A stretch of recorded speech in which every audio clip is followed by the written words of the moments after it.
Welcome to Crushing Kayfabe. My name is Jace Garish. Thank you for tuning in. A lot going on. Let's see. My Raiders lost again. Interesting way that they did. I mean, Thursday night, at least I was able to see it, but kind of wish I hadn't been, or hadn't been able to. Excuse me.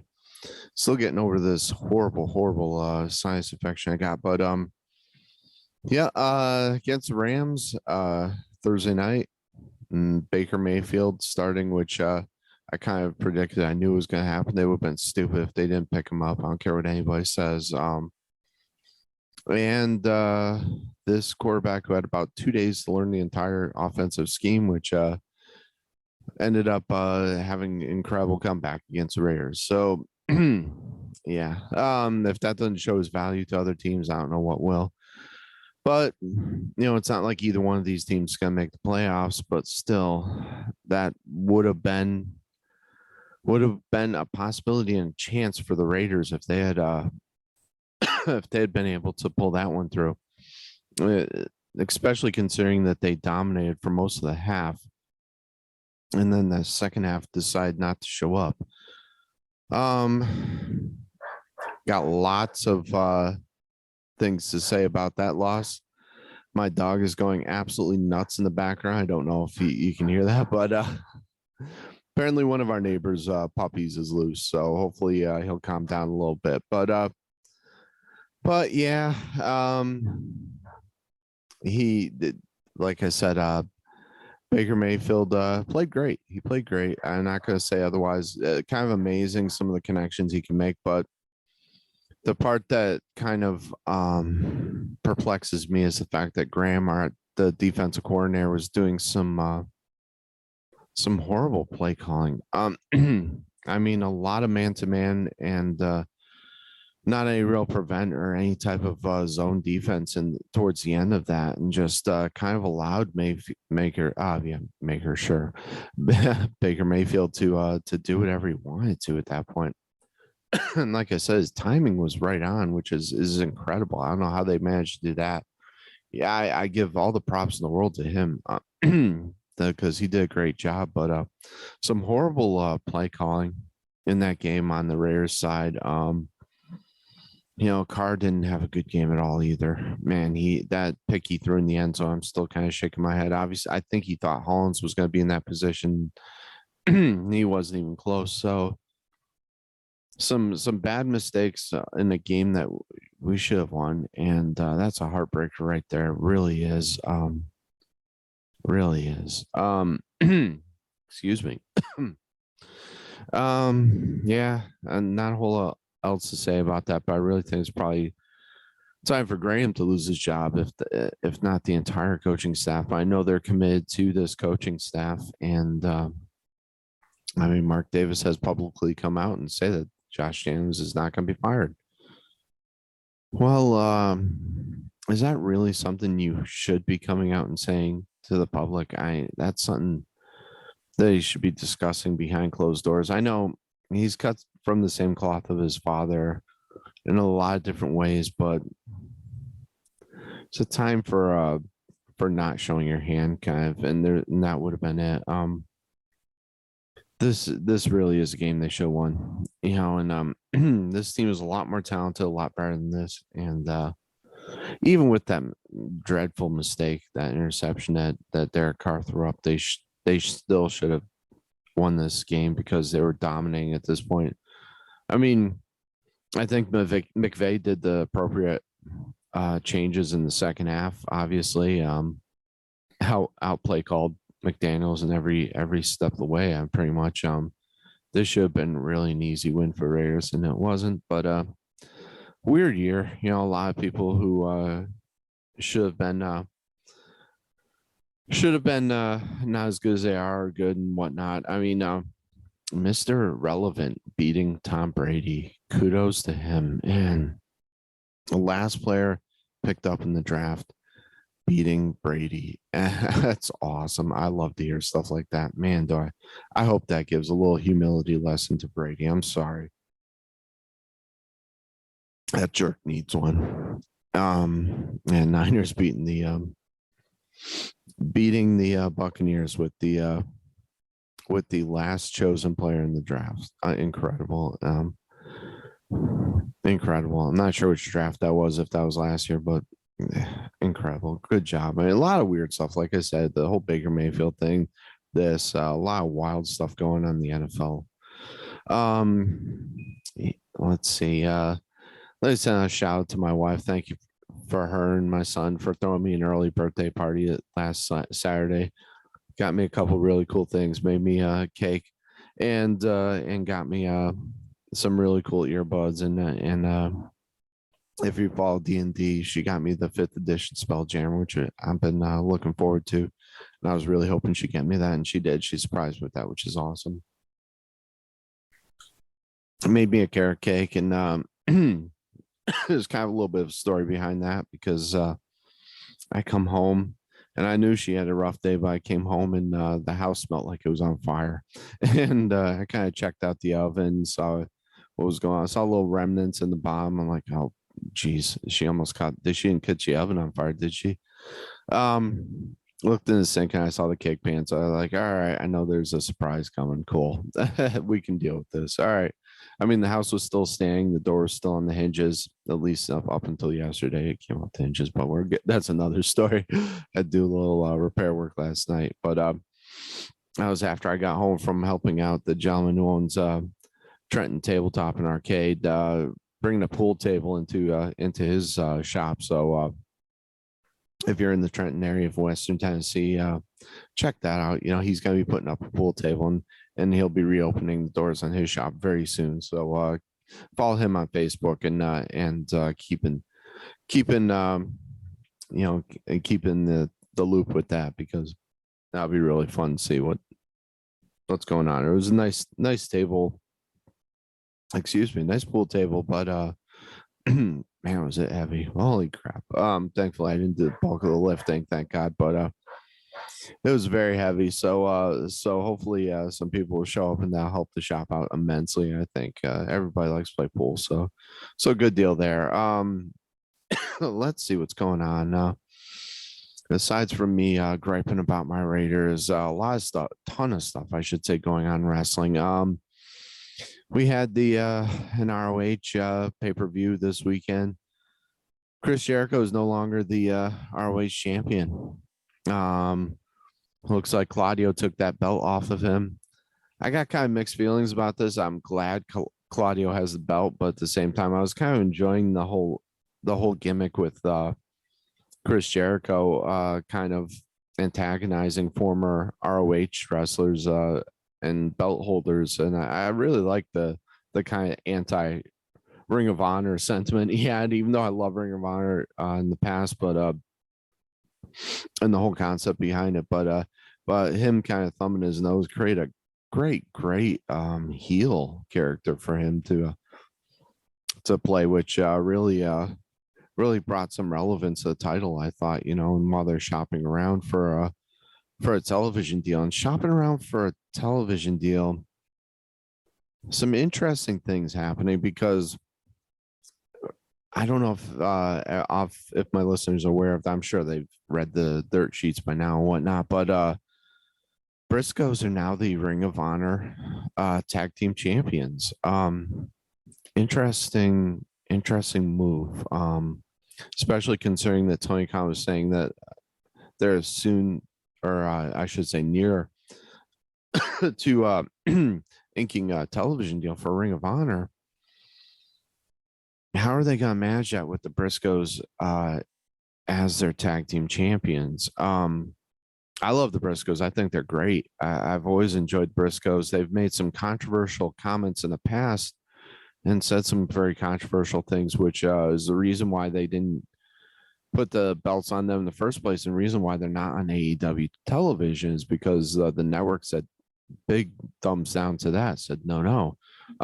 So how are they going to handle this with the Briscoes winning the championship over FTR? That's going to be an interesting storyline. See how they handle that. Are they not going to have them on AEW television? I mean, there's only so many hours on AEW television you can put up with. So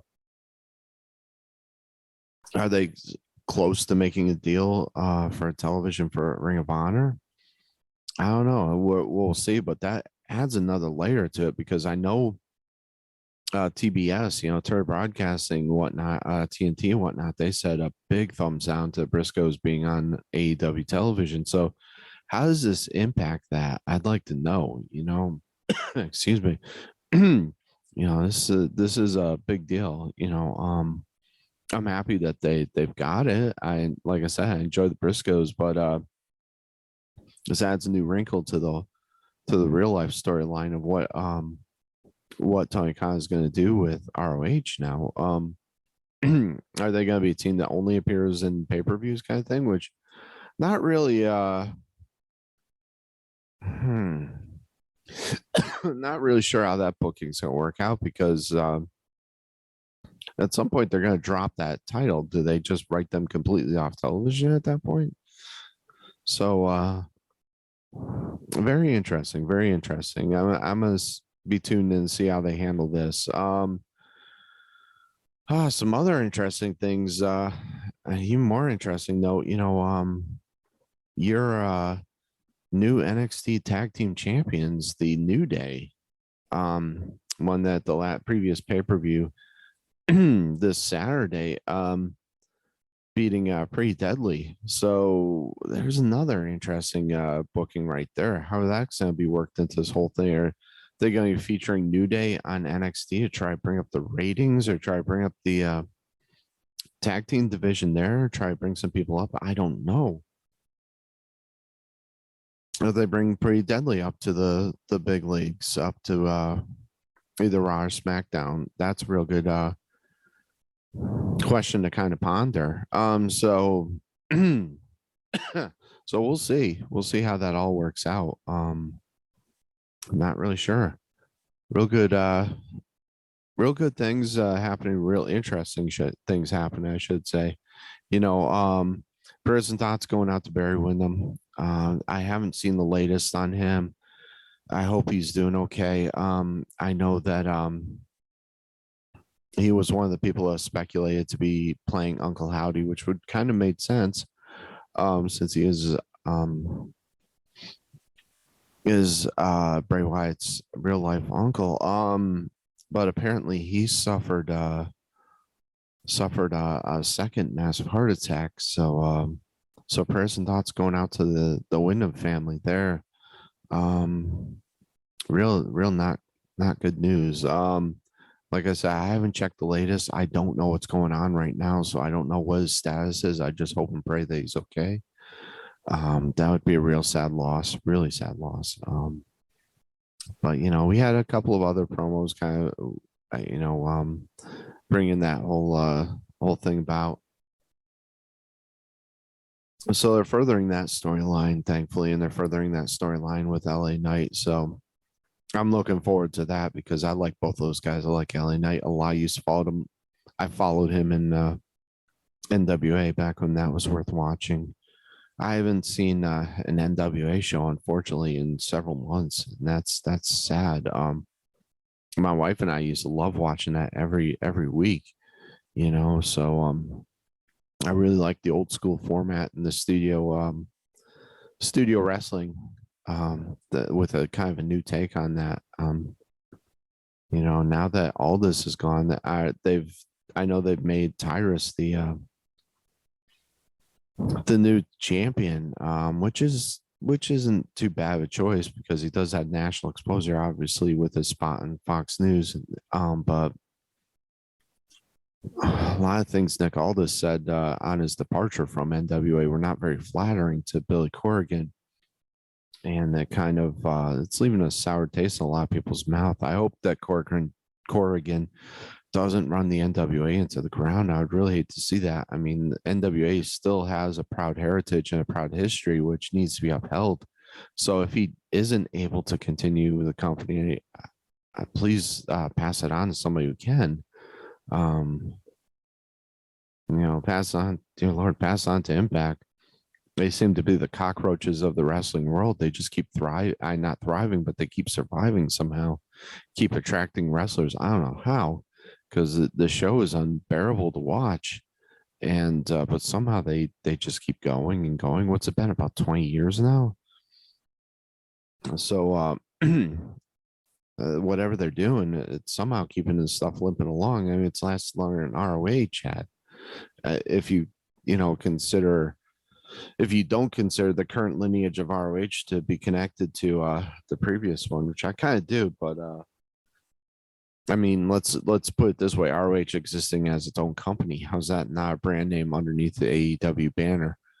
Which which I don't understand why Tony Khan hasn't brought that video footage into a streaming format, which is usable, which is absolutely beyond me, unless there's some kind of legal stumbling blocks away along the way, because I had heard that there were some ownership issues with the video footage of Ring of Honor. So whether or not that's coming into play right now, I don't know, because if he was smart, he should have some kind of streaming service up with that video footage. I mean, you have footage of matches with, I mean, the list goes on and on. AJ Styles, Claudio, Seth Rollins, just Samoa Joe, Christopher Daniels, Cody Rhodes. I mean, to just name a few names about the incredible matches that have been Ring of Honor, and the incredible footage and the incredible history that's associated with Ring of Honor.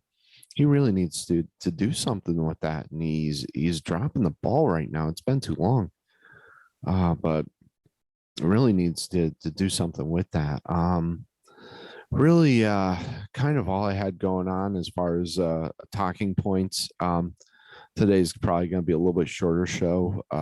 Sorry, going to try to do something once again, like I said, with that Royal Rumble pay-per-view that from WWF, and see if I can do a review on that, hopefully sometime this week.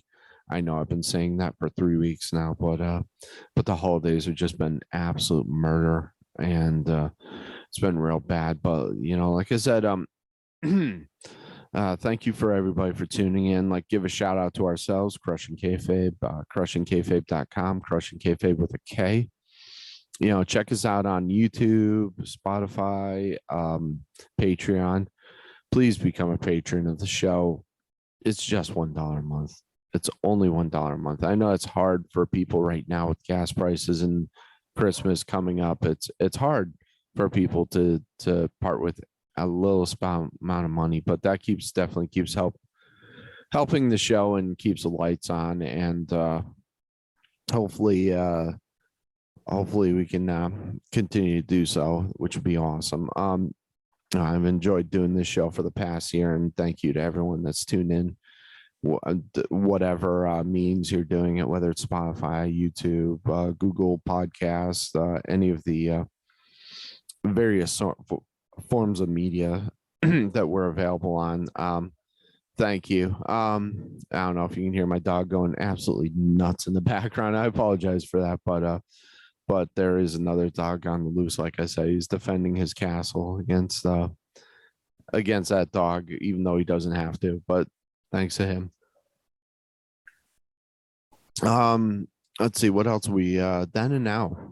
If you're in downtown Trenton area, Trenton, Tennessee, check out Then and Now, and you can check them out and come get some of our stuff and help the show out, and buy some my CDs, buy my wife's handmade goods, and help the show out, and tell them Crushing Kayfabe sent you.